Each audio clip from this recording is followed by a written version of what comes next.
महाराज जी के आज के विशेषांक में रक्षा सूत्र परिवार के सभी सदस्यों का हार्दिक स्वागत है।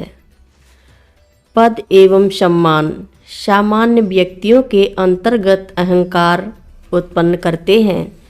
वह अपने को अन्यों से पृथक समझने लगता है। सामान्य लोगों से मिलना जुलना भी अपने अपमान के अतिरिक्त कुछ नहीं समझता। ऐसे लोगों से मिलने वालों की सूची उनके सहायकों के टेबल पर पड़ी प्रतीक्षा करती रहती है, पर साक्षात्कार का समय नहीं मिल पाता।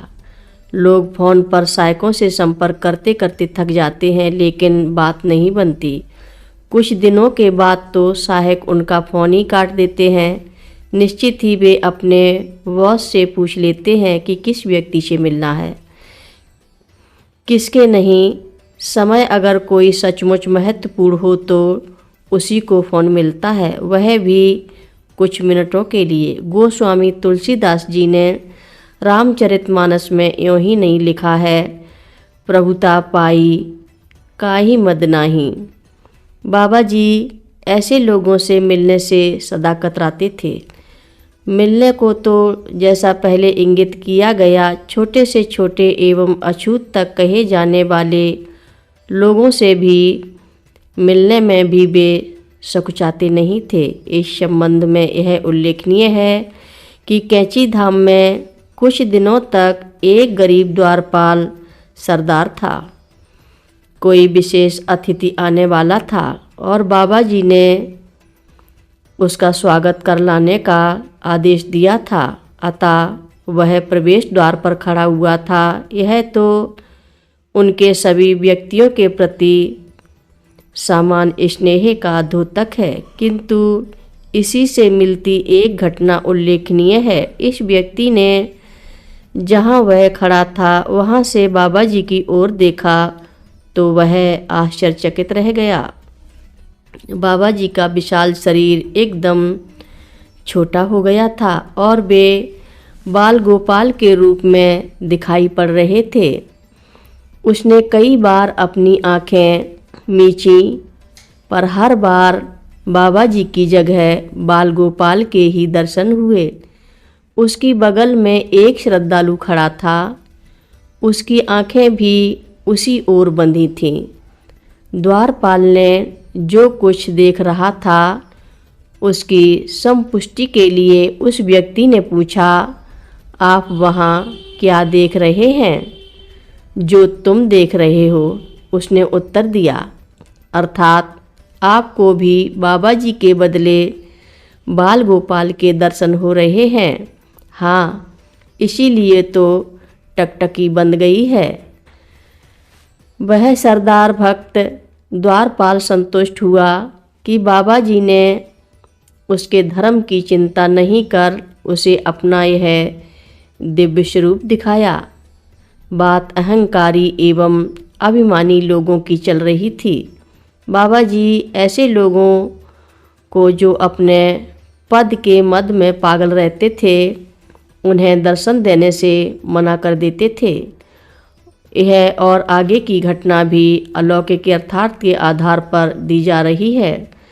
बाबा जी से मिलने कम से कम 4 राज्यपाल आए और बिना उनके दर्शन के वापस हो गए। उन्हें राज्यपालों से क्या लेना देना था?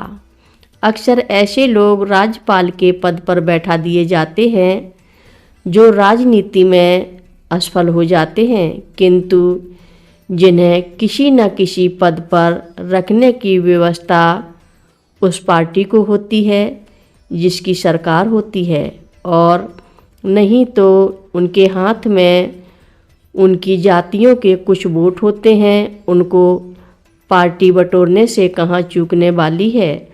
ऐसे राज्यपाल प्रायः अहंकार से भरे रहते हैं। इनके साथ यही कहावत लागू होती है, प्यादा से फर्जी भयो टेढ़ो टेढ़ो जाए। बाबा जी तो दूरदृष्टि संपन्न एवं सर्वज्ञता थे।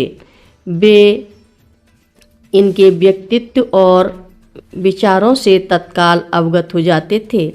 आश्रम का यह व्यक्ति यह संदेश लेकर जाता है कि अमुक राज्यपाल आपसे मिलना चाहते हैं, तो बाबा जी स्पष्ट कह देते हैं, उन्हें जाकर कह दो कि वे मेरे पास समय का अभाव है, वे मात्र आपके दर्शन लाभ कर लौट जाएंगे।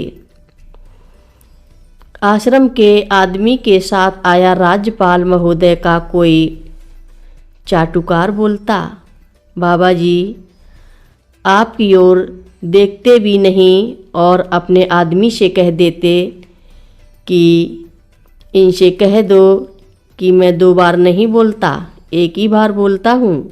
जब मैंने मना कर दिया तो मना कर दिया, मैं उनसे मिलना नहीं चाहता। फिर किसकी हिम्मत थी कि बाबा जी से पुनः फरियाद करे। कथा लंबी है, आगे की कथा सभी भक्तों को अगले भाग में सुनाएंगे। महाराज जी की कथाएं सुनने के लिए सभी भक्तों का धन्यवाद। महाराज जी सभी भक्तों पर अपनी विशेष कृपा बनाए रखें। रक्षा सूत्र चैनल को सभी भक्त सब्सक्राइब करें, शेयर करें और लाइक करें। घंटी बजाना ना भूलें। कमेंट बॉक्स में लिख भेजें, जय नीप करोरी बाबा जी महाराज। बोलो नीप करोरी बाबा जी महाराज की जय बोलो।